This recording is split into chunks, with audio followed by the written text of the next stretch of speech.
Hello, and welcome to Voice of the Fat Mantis, and I'm here to tell you why March is literally going to be the thing that saves your life during this boring pandemic. That's right, I said boring pandemic. There's a lot going on in the world. Crazy news, ousting a president, all sorts of shenanigans are happening. But then why is it boring? And I'll tell you, it's because of the lack of entertainment.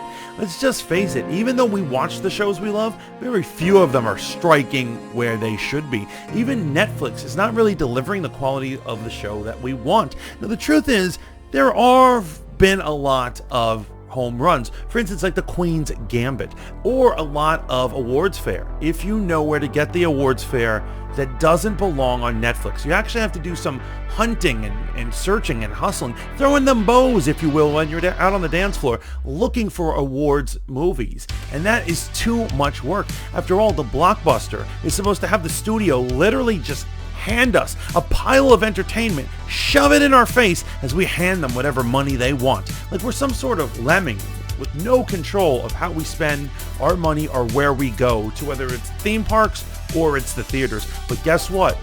March is going to be the sun rising again. We have been in the darkness, but that's right, light will shine on us again. It has to do with how many great releases, particularly on streaming, we're going to have during that month. It's unusual during this pandemic that we're going to have such craziness. We're going to get into it, and I'm going to start with what we can get out of Nerd Fare. That's right, Nerd Fare, superheroes, sci-fi, all sorts of goodness. And we're going to start with the finale of WandaVision. WandaVision is a show, as you know, on this channel I have praised time and time again. I can't get enough of it. But it is gearing up. Not only has the viewership been growing, but the intensity of each episode. When the first week of March hits us, that's going to be the final episode of WandaVision, and I promise you there's going to be spills, chills, and reveals that we are absolutely going to want to get to the bottom of. I cannot wait to check this out. It's going to be something else. And see, that is leading us to more Disney Plus fare, because it has a 1-week break, but a week after that is the premiere of Falcon and the Winter Soldier. Now, this is going to be one of the most easy access Marvel content on Disney Plus of their series. A lot of them are going to be quirky and different, but this one is trying to continue the same narrative, but also narrative structure as Captain America movies. It feels like a Captain America movies. I've even had friends who thought the trailer was for a movie. That's right, we're going to see Sam Wilson and James Buchanan Barnes suit up and try to live up to the legacy of Captain America as they try to navigate through the world of espionage and the cult of intelligence, as they try to defeat superpower weirdos, communists, and all sorts of evildoers. I can't wait. And I think a few Nazis will be in it too. And I love it when a Nazi gets punched out. And that's in, I believe, the 3rd week of March there. In superhero adjacent content, we have Raya and the Last Dragon. This is a Kung Fu Disney princess epic that gives us more bang for the buck than the live-action Mulan did. It's focused out in Southeast Asia, as this girl must either find her father or find a lost dragon or something like that. You know how Disney movies go. Still, always enjoyable. Continuing our superhero fare, we're going to move over to Prime for just a second. That's right, Amazon Prime has more than just the boys for us, because it's going to be premiering Invincible. That's right, that is the Robert Kirkman comic book about the son of an archetypal superhero that mirrors that of Superman. His son going through navigating high school and all sorts of other things. It is an animated series, however, it has a star-studded cast. And, let's just face it. Even no matter how you feel about Robert Kirkman, he delivers a good product. Now, moving on, as we continue down the line of superhero shenanigans, we're going to hit up HBO Max, which has 2 major genre pieces this month. The first is Zack Snyder's Justice League, better known as the Snyder Cut.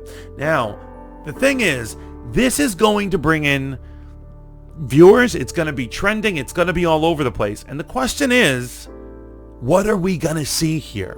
Now, Zack Snyder has had questionable movies before, and there are some people who worship him like he's a great cult leader, and I dig it. I understand what it's like to stand someone so hard that you don't know where you end and they begin. But the fact of the matter is, as a 4-hour movie, is this really going to be the greatest superhero epic ever? It could possibly be, or it could be 3.5 hours of just rambling nonsense and then a half an hour of action, which is like most of Zack Snyder's movies. Now, I'm not a full hater of Zack Snyder. I'm kind of in the middle of him. I like some of his stuff. Obviously, you know, Batman v Superman, Martha, what can be said about that? But I will say, this is a return to all the characters we know and love. We're going to get Gal Gadot as Wonder Woman. Even if you didn't like 1984, I know you'll love Gal Gadot as Wonder Woman. We're going to get Batfleck in his final actual 4-hour performance. That's going to be pretty cool. And we're going to get Henry Cavill, an extended cut of him being Superman. And really, the greatest crime in society nowadays is that Henry Cavill doesn't get to play Superman as much as he should. I am totally down for this. I'm going to be watching. I'm going to watch it the moment it releases with popcorn in my hand and a smile. And if I get dissed and dismissed by the product, well, then it will be another day in being a fan of Zack Snyder. You know, nothing new there, but it does have some great potentials, and I suggest that everyone check it out. Next, we have, just a week after that, Godzilla versus Kong. That's right, the kaijus are out, and they are on fire, and they want to smash each other. The question is, will King Kong be shoving a tree down Godzilla's throat? We all want it. Let's hope it is actually happening. I cannot wait for this, as this is supposedly the greatest kaiju fight. It's strange.